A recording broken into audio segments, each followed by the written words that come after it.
three big trends that I'm seeing in the events industry. I wouldn't say they might not necessarily be new, but they've definitely been evolving over the last few years. One of them is content and education. Content is king. That's the only thing that's going to really get people to your event.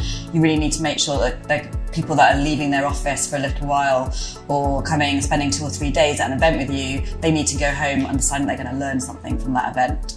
The second trend I'd say, which kind of taps into that slightly, would be festivalization of events. So in our consumer world, we're now surrounded by festivals for everything. And it's not just talking about music festivals, which obviously are kind of, there's maybe 10 music festivals you could attend every weekend in the summer, but also other festivals, whether it's literature or food or cars, or even they've just started a running festival. So it's where people are wanting to go and have a experience rather than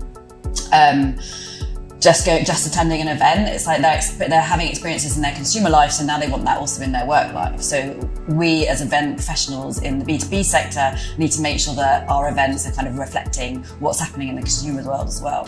And my third trend I'd say is quite often companies now are spending more time doing perhaps smaller events. They might have 2 or 3 larger events throughout the year where they see all their customers or all their prospects or all their team if it's internal events. But actually smaller events are becoming more and more effective as a way of getting information and getting your brand out there and getting leads. So whether that be roundtables or seminars, or forums, and bringing people into those smaller events, because actually it means that people are spending less time out of the office. They feel like can give their time if it's a smaller event, but coming away again with that really good kind of thought leadership knowledge.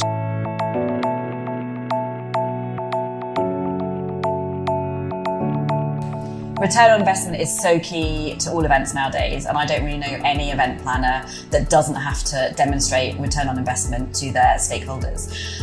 For us, we measure it by maybe 4 key areas. So one is actual attendance. So how many people are we getting to the event? Are they the correct people? We'll measure that by checking people in, or how many people register, then check in at the event, but also checking in sessions. So scanning at sessions, seeing how many people have come to each session, which obviously measures the popularity of that piece of content. Then another piece, another way of measuring is actually during the sessions, how engaged are they? So if you're using an app for polling, etc., how many people downloaded the app and then actually used it for polling, and then also maybe used it for questions? So that's at the event, how engaged are they?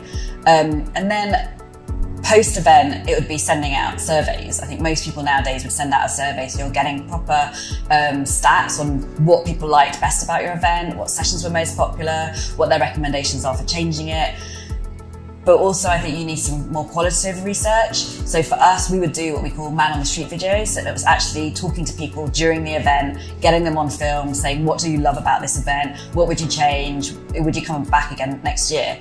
And then also I would take that even further by just getting a lot of anecdotal responses from your attendees, whether that's sort of during the event or when you see them post-event, and finding out what their thoughts were. Because not everyone always fills in the survey, which is a bit frustrating, especially if you're a planner or a marketeer. You want to know that your event is really successful and they're happy with it. But I think those 4 areas are really how we would measure our ROI. But then looking at it on a more of a commercial level, it depends on what your objectives are. So if your objectives are to get more sales, then it's also, you would go to an event and then measure how many sales did you get from that event and how many people were touched at that event that then led to sales further down the road. So that is also a measure for us too.